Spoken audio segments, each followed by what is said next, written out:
Hi everyone, welcome to study spring. और ये S A का सेशन है जिसमें हम लोग सीएपीएफ के लिए जो भी इम्पोर्टेंट एसेज है उसको कवर कर रहे हैं। अभी हम लोग इंटरनेशनल रिलेशन को कवर कर रहे हैं, तो आज हम लोग इंडो नेपाल रिलेशन को कवर करने वाले हैं।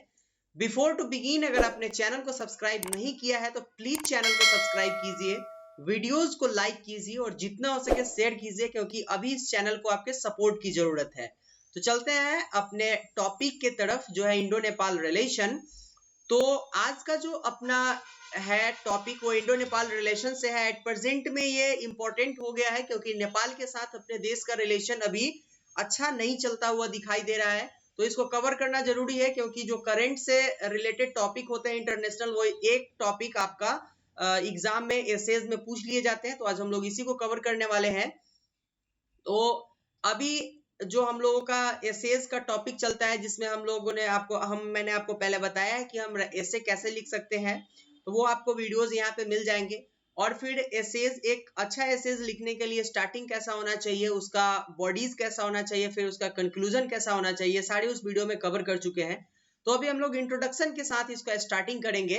पहला आपके पास जो दिया हुआ है यहाँ पर कि नेपाल भारत का एक महत्वपूर्ण पड़ोसी देश रहा है, इसमें कतई कोई शक नहीं है कि नेपाल जो है वो इंडिया का एक बहुत महत्वपूर्ण देश रहा है, इंडिया के लिए पड़ोसी देश रहा है। क्योंकि नेपाल से जो हमारा आना जाना है वो फ्री ऑफ कॉस्ट है। ठीक है, हम लोग नेपाल में आने जाने के लिए हम लोग को वीजा की जरूरत नहीं होती है। ठीक है, पासपोर्ट की जरूरत नहीं होती है उसके लिए। तो ये इंपॉर्टेंट है एक चीज। तो अभी कुछ दिन पहले मैंने जब ये एसेज डाला था तो कमेंट बॉक्स में कमेंट आया कि सर आप पूरे एसेज को लिख करके हमको समझाए कि इससे बहुत हेल्प होगा। मैंने उनको पहले बताया था कि ये एसेज लिखने के तरीके अलग होते हैं, थॉट्स अलग होते हैं, तरीका अलग है। तो आपको मैं ये नहीं बताऊंगा कि आप ऐसे ही लिख के जाइए, आपको एग्जाम में ज्यादा नंबर मिलेंगे। लेकिन आपको एक बेसिक आइडिया दिया जाता है कि ये चीज अगर आप मेंशन कर रहे हैं तो आपको अच्छे मार्क्स आप गेन कर सकते हैं। तो पहला जो आपका है कि नेपाल जो है भारत का एक महत्वपूर्ण पड़ोसी देश रहा है। क्योंकि इंट्रोडक्शन हम लोग स्टार्ट करें तो बेसिक चीजों से ही स्टार्ट करेंगे। और जो है नेपाल जो है वो भारत के 5 राज्यों से जाकर के मिलता है। पहला जो है वो उत्तराखंड है, उसके बाद उत्तर प्रदेश है, फिर पश्चिम बंगाल है, उसके बाद सिक्किम है और फिर आपका बिहार है।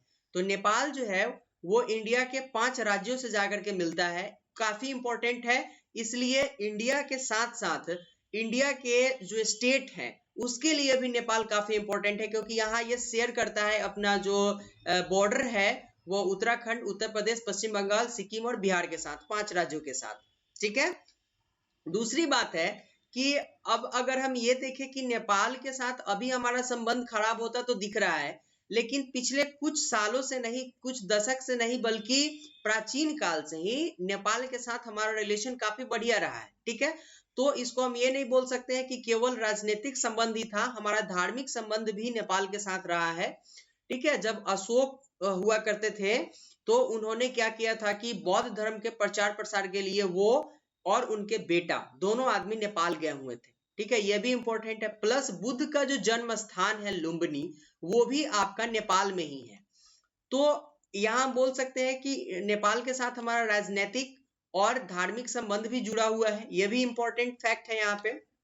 नेक्स्ट जो हम लोगों का आता है वो है कि 1950 में नेपाल भारत शांति और मित्रता संधि दोनों के बीच विशेष संबंधों का आधार है। ये इंपॉर्टेंट थिंग्स इसलिए हो जाता है क्योंकि 1950 के पहले, 1950 के पहले हमारा तो संबंध था ही, ये धार्मिक संबंध तो था ही नेपाल के साथ। लेकिन 1950 के बाद भारत नेपाल जो शांति और मित्रता समझौता हुआ था, उसके बाद ये संबंध और अच्छे हो गए थे। क्योंकि ये जो हमारा क्या हुआ था कि संधि हुआ था, इस संधि के अनुसार क्या हुआ कि हम लोग मुफ्त में आ जा सकते हैं। ठीक है, और नेपाल में आ जा सकते हैं, प्लस रक्षा आदि के लिए भी ये समझौता 1950 वाला काफी इंपॉर्टेंट रहा था, जिसको हम लोग भारत नेपाल शांति और मित्रता समझौता के नाम से जानते हैं। ठीक है, एट प्रेजेंट में दोनों देशों के बीच, मीन्स वर्तमान में दोनों देश के बीच जो है वो अच्छे संबंध रहना बहुत ज्यादा इंपॉर्टेंट है। इसलिए इंपॉर्टेंट है क्योंकि हम तो फ्री ऑफ कॉस्ट जो है वो बॉर्डर शेयर करते हैं एक दूसरे के साथ। ठीक है, हमारे जो आदमी होते हैं वो बिना रोक टोक के नेपाल जाते हैं, और नेपाल से आने वाले लोग जो है वो बिना रोक टोक के इंडिया में आते हैं, काम करते हैं। प्लस उनके लिए एक रेजिमेंट भी तैयार किया गया हुआ है यहाँ पे। ठीक है, तो दोनों इंपॉर्टेंट है। लेकिन अगर अभी इन दोनों के बीच में रिलेशन अच्छे नहीं होंगे तो इंस्टेंट इसका जो आपका प्रॉब्लम क्या क्या आएगा इंस्टेंट में, वो रिजल्ट क्या होगा ये देखिए। तो सबसे पहले अगर संबंध अच्छे नहीं रहेंगे अभी, तो अवैध प्रवासी यहाँ पे आएंगे। दूसरी बात, जाली नोट भी आने जाना प्रारंभ होगा। तीसरा, मानव तस्करी, ठीक है, ये भी होगा। ये सारे जो मैटर है वो तुरंत दिखने स्टार्ट हो जाएंगे अगर रिलेशन ये हमारे नेपाल के साथ अच्छा नहीं रहा तो, ठीक है। लेकिन यही चीज सामने दिखाई दे रहा है क्योंकि नेपाल का जो स्वर है, ठीक है, नेपाल का जो अभी जो उसका एटीट्यूड है वो इंडिया के लिए काफी बदला हुआ दिखाई दे रहा है, ठीक है। और चीन उसके अंदर बहुत ज्यादा, ये जो अपना चीन हो गया, अपना नहीं मीन्स कि अपने लिए अब काफी डिफिकल्ट सिचुएशन पैदा कर रहा है चीन। तो ये जो चीन है वो अब क्या कर रहा है कि नेपाल में जाकर के अपना हस्तक्षेप करना स्टार्ट कर रहा है, जिससे नेपाल को वो बैकफुट पे सपोर्ट कर रहा है पैसे से या फिर उसको इंफ्रास्ट्रक्चर दे करके, जिससे नेपाल का जो भाव है वो इंडिया की तरफ से कम होता दिखाई दे रहा है। तो ये भी इंपॉर्टेंट फैक्ट है यहाँ पे। ये हम लोग का इंट्रोडक्शन पार्ट था, हम लोग इसको इंट्रोडक्शन से कवर कर सकते हैं। नेक्स्ट हम लोग का जो मिडिल पॉइंट आएगा उसमें हम लोग टोटली क्या करेंगे कि हम लोग करंट अफेयर्स को इंक्लूड करेंगे अभी, और करंट अफेयर्स को इंक्लूड करने से ही हमारा जो एसेज होगा वो काफी वेटफुल होगा। तो अभी अगर हम देखें तो पूरी दुनिया कोविड-19 मींस की कोरोना वायरस से जूझ रही है, इसमें कोई शक नहीं है। चाहे वो नेपाल हो, चाहे वो इंडिया हो, चाहे वो यूएस हो, हर एक देश में अभी जो है वो कोरोना वायरस बहुत जो है पेंडेमिक हो चुका है। तो अभी हम लोगों का फोकस जहां कोविड-19 पे होना चाहिए, उसमें अचानक क्या हुआ है कि नेपाल सरकार ने एक राजनीतिक नक्शा जारी कर दिया, ठीक है। वो नक्शा जारी किया और ये जो नक्शा है इसका इंडिया की तरफ से बहुत भयंकर तरीके से विरोध होना स्टार्ट हुआ है। क्योंकि जो सामरिक रूप से इंपॉर्टेंट है इंडिया के लिए वो है लिम्पियाधुरा, ठीक है, प्लस काला पानी और लिपुलेख। ये जो है ये इंडिया के लिए सामरिक रूप से काफी इंपॉर्टेंट है और इसको नेपाल ने क्या किया कि अपने सीमा में जो है इसको दर्शा दिया, तो इंडिया ने इसका विरोध किया। नेक्स्ट आ जाता है कि अब ये लिम्पियाधुरा, काला पानी और लिपुलेख इंपॉर्टेंट क्यों है? तो इंपॉर्टेंट इसलिए है क्योंकि महाकाली नदी, ठीक है, जिसको हम लोग नेपाल में जानते हैं महाकाली से और इंडिया में शारदा नदी के नाम से, ये इसका जो स्रोत है वो लिम्पियाधुरा ही है। अब अगर लिम्पियाधुरा को नेपाल अपने नक्शे में अगर दर्शा देता है तो वो चाहे तो इसके साथ कुछ भी करेगा, ठीक है।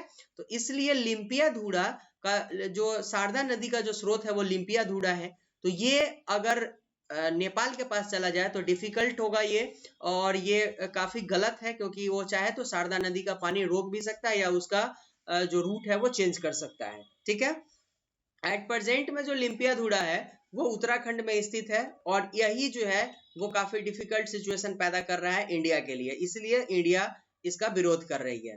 नेक्स्ट आ जाते हैं हम लोग, ये जो फैसला है वो नेपाल सरकार जो है ना वो तब ली जब लिपुलेख इलाके में क्या हुआ कि इंडिया ने अपना जो बॉर्डर है उसमें क्या किया कि इंडिया ने रोड बनाना स्टार्ट किया बॉर्डर लाइन पे, ठीक है।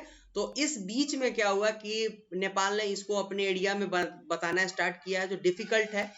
तो ये अब लिपुलेख का बात अगर हम करें तो लिपुलेख में जो है वो मानसरोवर से जाने वाली जो रास्ता है वो लिपुलेख से होकर के गुजरती है, और अगर नेपाल लिपुलेख को अपने जो है वो नक्शा में बताता है तो मानसरोवर जाने के लिए हम लोगों को काफी दिक्कतें हो सकती है, ठीक है। तो इसलिए ये जो है वो बहुत इंपॉर्टेंट हो गया हुआ है, इसका विरोध हो रहा है इंडिया की तरफ से। दूसरी बात यह है कि चाइना जो है वो नेपाल का भयंकर तरीके से बहुत ही जो है वो उसको आप ऐसे समझ सकते हैं कि पावरफुल तरीके से उसको सपोर्ट करना स्टार्ट कर रहा है, ठीक है। और जो चीन है उसका इंटरफेयर ही इंडिया के साथ नेपाल के रिलेशन को खराब करने का एक मेन फैक्ट हो सकता है यहाँ पे। प्लस यहाँ पे क्या हुआ कि स्टार्टिंग में वन रोड परियोजना, वन बेल्ट वन रोड परियोजना जो नेपाल ये चाइना का था उसमें नेपाल ने साथ नहीं दिया था, ऑफिशियली ये साथ नहीं दिया था नेपाल ने।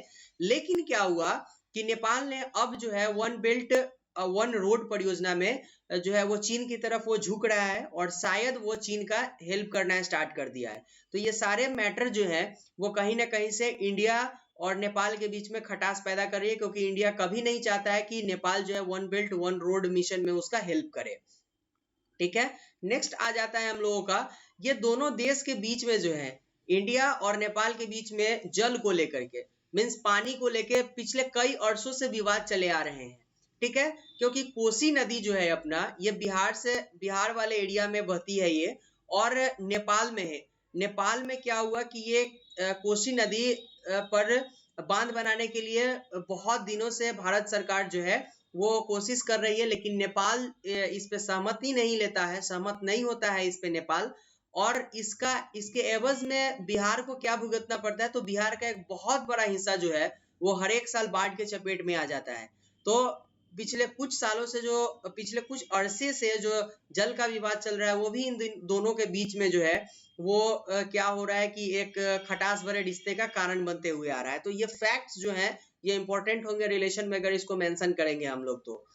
नेक्स्ट आ जाता है हम लोगों का, ये हम लोगों का कंक्लूजन आएगा। तो कंक्लूजन में जो भी आप लिखे, लेकिन लास्ट में जो है हम लोग अगर इसके कंक्लूजन में कुछ वर्ड जो है वो ऐसे अगर लिख देते हैं सारे मैटर को मेंशन करके कि जरूरी है कि इस खटास भरे रिश्ते में सावधानी और संतुलित तरीके से आगे बढ़ाया जाए ताकि रिश्तों को बरकरार और तरक्की के लिए अग्रसर रखे। इसको आप जो है के कर लीजिएगा, ई हो चुका है यहाँ पे गलती से, अग्रसर रखे। तो ये एक बढ़िया एसेज होगा और उसको हम लोग अगर एग्जाम में लिखते हैं तो अच्छे नंबर गेन कर सकते हैं। ये था हम लोगों के लिए इंडो नेपाल रिलेशन में जो भी बेसिक फैक्ट्स थे उसको हम लोगों ने कवर कर लिया। तो अगर अभी तक आपने चैनल को सब्सक्राइब नहीं किया तो चैनल को प्लीज सब्सक्राइब कीजिए, सपोर्ट की जरूरत है आपके, हम सारे कंटेंट आपको दे रहे हैं क्योंकि ये जो टॉपिक होते हैं ये पेड कोर्स में मिलते हैं, लेकिन मैं आपके लिए ऐसे बना करके आपको प्रोवाइड कर रहा हूँ। तो थोड़ा सा आप हेल्प कीजिए, इस चैनल का सब्सक्राइब कीजिए, शेयर कीजिए। मिलते हैं नेक्स्ट वीडियो में फिर से नए एसेज के टॉपिक के साथ। Thank you and good bye.